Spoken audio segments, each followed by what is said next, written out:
মেঘমাল্লার বসু নাকি আজহারির বিরুদ্ধে উনি মামলা করবে আর আলেমদের বিরুদ্ধে মামলা করে দিবে। আজকে আজহারির একটি ভিডিও সারা ফেসবুকে ভাইরাল হয়ে আছে, চাইলে সেটা নিয়েও মামলা করা যায়। এই ইসলামের কোরআনের কথা বলতে গিয়ে প্রাণের ডাক্তার জাকির নায়েক ইন্ডিয়ার জমিন ছাড়তে বাধ্য হয়েছেন।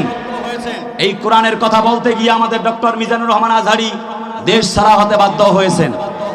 গত দুদিন আগে দেখলাম, এই কথা বলে শেষ করছি, মেঘমাল্লার বসু নাকি একটা আছে, হিজড়া বেটা, ঢাকা বিশ্ববিদ্যালয়ে পড়ে, বুড়া হয়ে গেছে, এখনো বিশ্ববিদ্যালয়ে নাকি পড়ে, তো এখনো ছাত্রের পরিচয় দেয়, মাঝে মধ্যে দেখি খুব ফটর ফটর করে, কথা কয় না।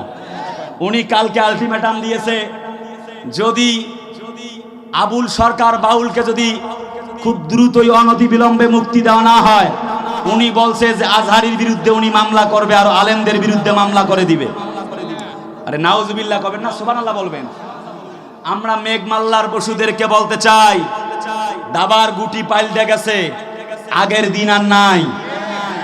আরে কথা বলে না, তোমার মা এখন আর নাই। আমি আপনাদেরকে বলছি না, আপনারা নিরীহ মানুষ কোন দল করছিলেন চাপে বইরা, আপনাদেরকে বলবো না, তবে এতটুকু আহ্বান জানাবো, ইসলামের ছায়া তলে আসেন, আল্লাহর কসম নিরাপদ হয়ে যাবেন। আরে ভাই কথা বলে না, ঠিক কিনা? মেঘমাল্লার বসুদেরকে বলছি, শোন বেটা, দাবার গুটি পাল্টে গেছে, জয় বাংলা স্লোগানের দিন শেষ, আগামীর বাংলা নারায়ে তাকবীরের বাংলাদেশ। আমাদের কোরআনের পাখি সাইদি, আমাদের আজহারি আমির হামজারা ইসলামের জন্য নির্যাতন নিপীড়ন সহ্য করেছেন, জেল খেটেছেন। কোরআনের পাখি সাইদি 13 বছর জেল খেটেছেন, একটি মুহূর্তের জন্য আল্লাহর কোরআন ছেড়ে যায় না। রাসূলুল্লাহর আদর্শ গ্রহণ করতে গিয়ে আজহারি দেশ থেকে বিতাড়িত হয়েছেন।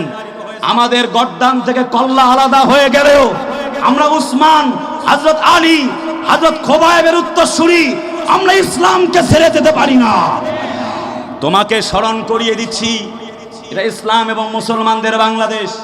5 লক্ষ মসজিদ থেকে আজান ভেসে আসে, মুসলমানিত্বের এই দাবি নিয়ে আমরা বাংলার মাটিতে বসবাস করছি। আমরা পরগাছা নয়, আমরা ভাড়াটিয়া নয়।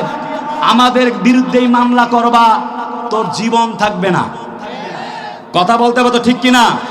এ কথা মনে রাখতে হবে। হাসিনা খালা আম্মাজানকে যেই সোনার ছেলেরা আমার সাদিক কায়েমেরা বিদায় করেছে, ওই সাদিক কায়েমেরা এখন পর্যন্ত বেঁচে আছে। কথা বলে না কেন, ঠিক কিনা? তোমার মা শেখ হাসিনাকেই তারা এত পুলিশরা, বিজিবি, এমপি, মন্ত্রী, মিনিস্টার একটা কই বাংলার মাটিতে জায়গা দেয় নাই, তাড়াতে বাধ্য হয়েছে। তোমার মতো মেঘমাল্লার বসুকে এই ছাত্র জনতার তাড়াতে 1 মিনিট সময়ের বেশি লাগবে না।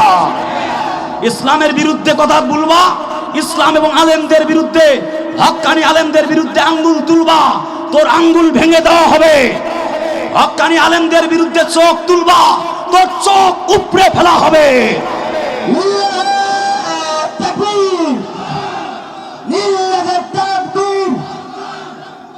ইসলামের শত্রুরা, আল কোরআনের শত্রুরা, হুঁশিয়ার, সাবধান।